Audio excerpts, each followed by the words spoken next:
Bismillahirrahmanirrahim, students. Assalamu alaikum. I hope you are going through different lessons of your book in other subjects also. Now it's very important because for some more time our schools and colleges are not open, and obviously we can't afford to waste our time. That's why I hope you are taking interest and doing work side by side us. Now we completed the poem The Rain, and here comes its exercise now. As we have done earlier, we are not going to attempt the whole exercise. However, some parts of the exercise we will attempt in this turn.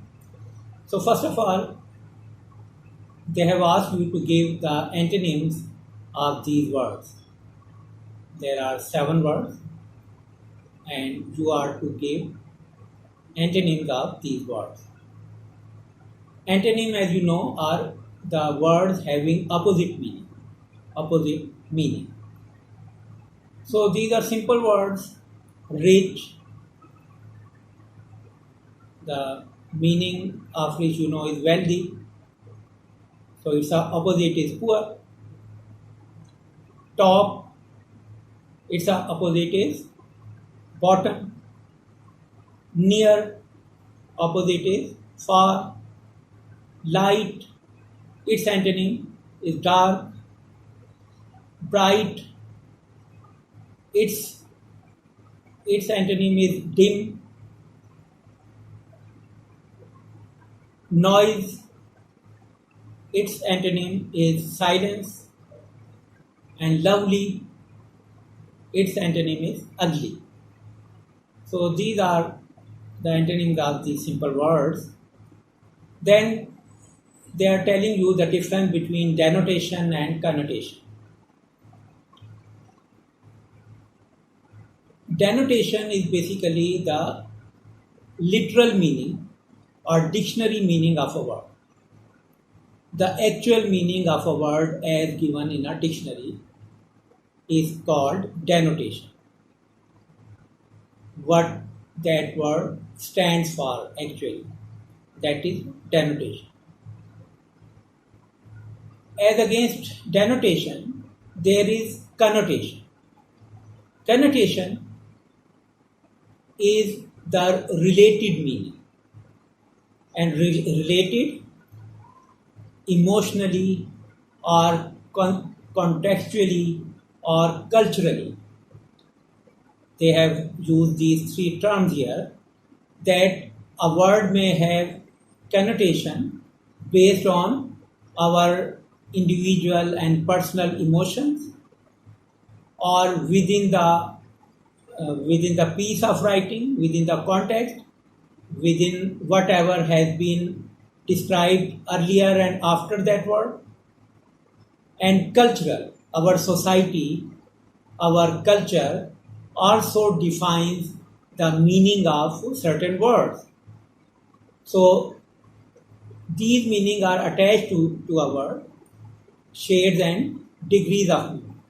So connotation is basically shade of meaning or degrees of meaning. Now they are giving you an example. These 4 words, home, house, residence, dwelling, these 4 words basically mean the same. They mean the same. Denotation, dictionary meaning are these. All these words mean a place in which someone lives. A home, house, residence or dwelling, all these words mean the same, and the meaning is a place in which someone lives. That is denotative meaning or denotation of these words. Now let's look at the connotation of these words. Connotation wise, they have different importance and significance. For example, home. When we say home, It means cozy. Cozy means very comfortable. Cozy, comfortable, loving, where we feel being loved by others. Comfortable, we are peaceful there. Feeling of security.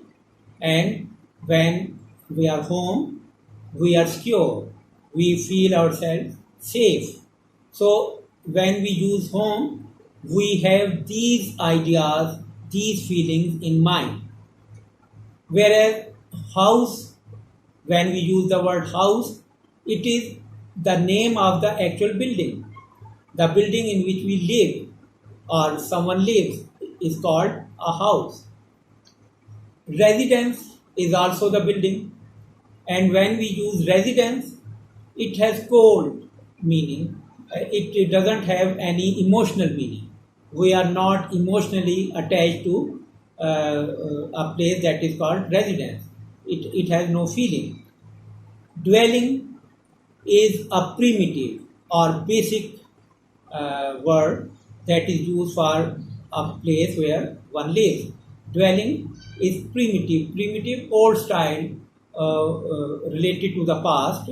So, any place where one lives may be called a dwelling, and it's so general a word that we may use it for animals and birds also. Dwelling, uh, because it is a primitive or basic word. And for example, even a cave where primitive man lived may be called a dwelling. So these were the differences between denotation and connotation. Read the following sentences, answer the questions given below. Now, they have given you one set of three sentences. Adil was surprised, Adil was amazed, Adil was astonished. Now, basically, surprised, amazed, or astonished mean the same. If you look up these words in your dictionary, you will come to the core meaning, that is surprise.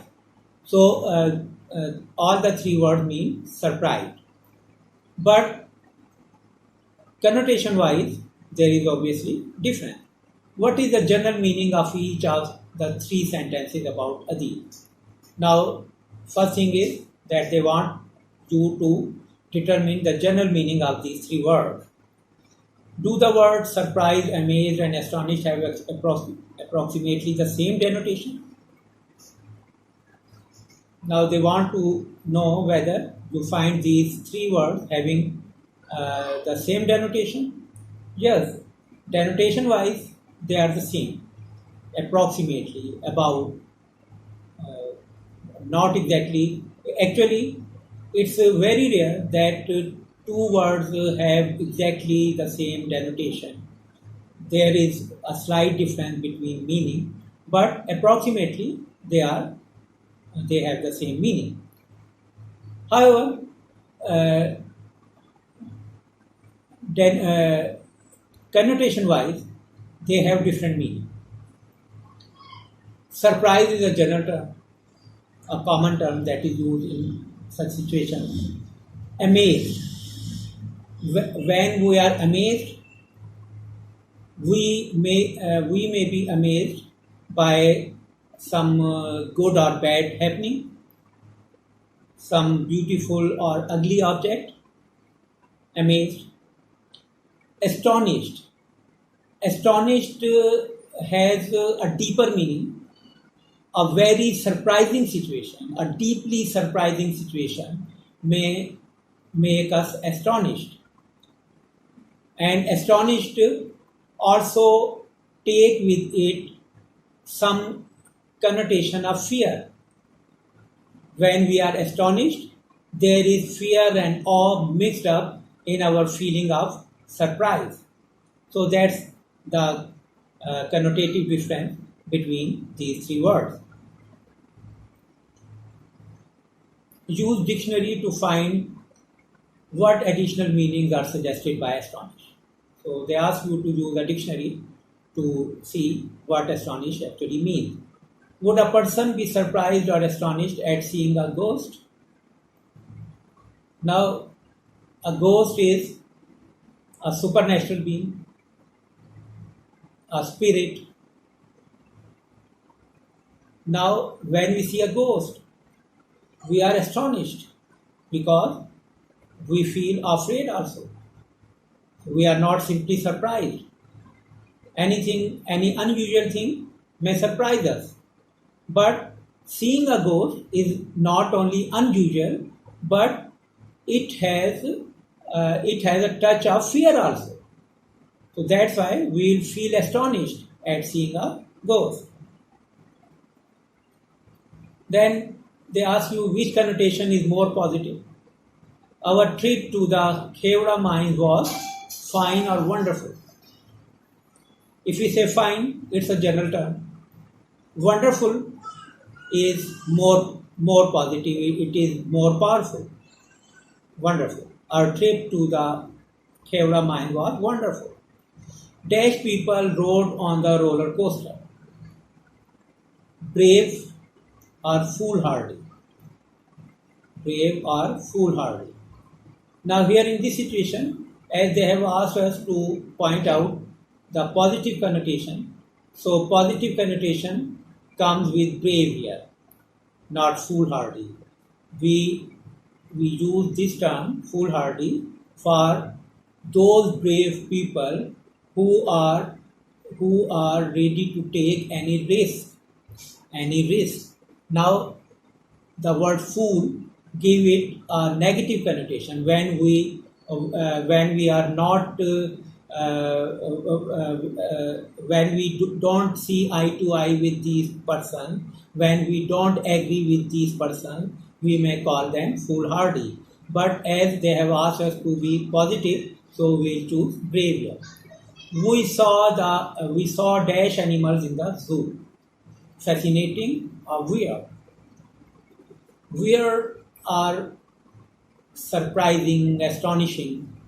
So it is more positive because in the zoo we come across many surprising animals, the animals we haven't seen earlier. Some of the monkeys made hilarious amusing. Amusing is a general term. Hilarious is more positive here. Hilarious, funny. So they made funny faces. Everyone had a dash on his or her face on the way home. Smile or smirk. Smile is positive. Smirk is a smile which we have when we are feeling embarrassed, when we are not easy, we are feeling uneasy. At that time, the smile may be called smirk, but smile is more positive. Then, which connotation is more negative? Now we are to choose the negative one. We bought dash souvenirs at the Khewra mine. Cheap or inexpensive. Now cheap is more negative. Inexpensive is related to just the price or cost of a thing, whereas cheap also suggests something of very small value, a small worth. So it is more negative. I ate a dash sandwich, soggy or moist. Soggy is more negative. Moist having traces of water. Moist. Soggy is wet with water. So it is more negative here. I didn't like the dash on the jester's face. Smirk or grin. Grin is correct here. Grin is a ridiculing smile. Grin is a ridiculing smile, a smile with which we make fun of others. So smirk, I told you earlier, smirk basically means when we are feeling uneasy. It made me feel uneasy or frightened. Frightened is more negative. Uneasy is a general term, but frightened points to our fear. So frightened is more negative. Then they have asked you to give synonyms for the following words: shine, bright, noise, lovely. And I would suggest you to find the synonym of these words in your dictionary. These are simple words, and I hope that you will find at least one synonym for all the four. Then there is reading comprehension. We leave it. Then we come to metaphor. Metaphor is a figure of speech. A figure of speech is a literary expression that is used to make powerful speech, powerful writing. A metaphor is a literary expression that is used to make one's writing powerful and impressive. Even our speech becomes powerful, more powerful and impressive when we use metaphor. A figure of speech in which an implied comparison is made between two unlike things. When there are two unlike things, not similar things, dissimilar things, and we draw an implied comparison. Implied comparison is indirect comparison between those two objects or things. We are using a metaphor. He was a lion in the battle fight. Now we are talking about a person. He is used for a person, whereas lion is a beast, is an animal. Now, superficially, there isn't any common thing between a person and a lion. They are two unlike things. Yet, because of bravery in the battle, we call a person a lion. So that is the point. That is the implied comparison. That is the indirect comparison that we are making between a lion and a person on the basis of bravery. Similarly, the striker was a goal machine. The striker was a goal machine. Now here we are talking about a player, a striker, a football player or a hockey player who is striking the ball. So we call him a goal machine. Now goal machine is a machine and striker is obviously a person. There is no similarity between these two things. Yet as the striker is scoring goals one after the other very quickly as a goal machine does, so on the basis of that similarity, on the basis of that implied comparison, we are using this metaphor. The moon was a misty shadow.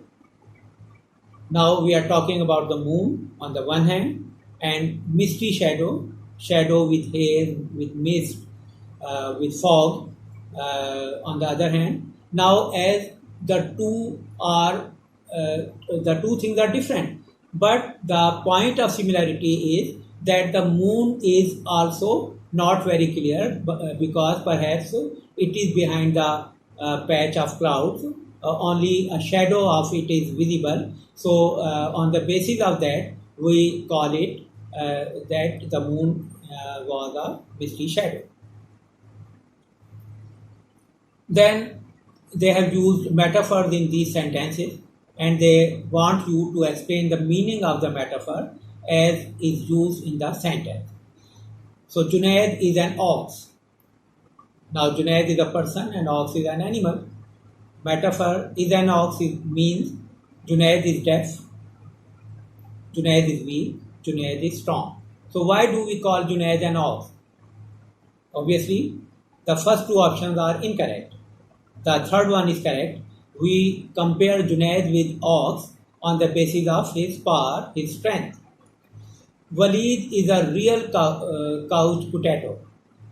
The metaphor couch potato means Walid is always busy with some activity. Walid is lazy. Walid likes to go outside and play. Now, couch potato is a term that is used for lazy person. So, B option is correct.